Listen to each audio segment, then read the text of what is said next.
Jama'a assalamu alaikum, barkanmu da warhaka daga Hausa Info ta da dinka kawo muku abubuwa game da jaruman Kannywood da ma fitattu. Cikin wannan sako za ku ji Sama M Inuwa ta yi hatsari da mota. A daren jiya ne aka samu rahoton cewa hadari ya rusa da tauraruwar jarumar Kannywood Sama M Inuwa. Motar dai ta daki bayan tireda ne inda ya lalace. Bayanan an ga Sama Inuwa a dogon hijabi inda ta yi zargin cewa jifa aka mata. Ta kuma bayyana cewa dalilan dala 100 ta bayar kyauta ne, abin bai yi wa wasu daɗi ba suka jefe ta. Sama M Inuwa fitacciyar jaruma ce a masana'antar Kannywood wadda take taka rawan gani. Ta samu hatsarin mota ne a tsakanin hanyar Kaduna zuwa Kano, inda ta halarci bikin abokin sana'arta Jamilu Adam Kochida wadda aka yi a jihar Kaduna.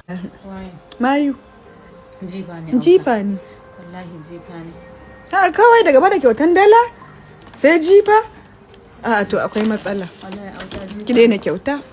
Wallahi ba zan daina ba. Wallahi ki daina kyauta. Wallahi sai da duk abin da zai same ya same, wallahi ba zan daina kyauta ba. Ba ki yana ba?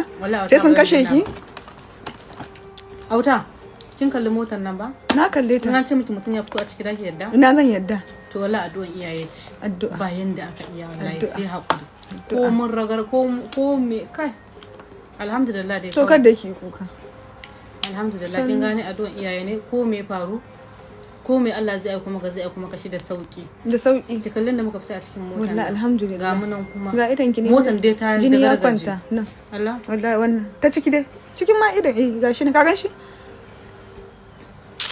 To masu sauraro kasance da Hausa Info domin samun abubuwa game da jaruman Kannywood da ma fitattu. Kar ku manta ku danna subscribe, mun gode.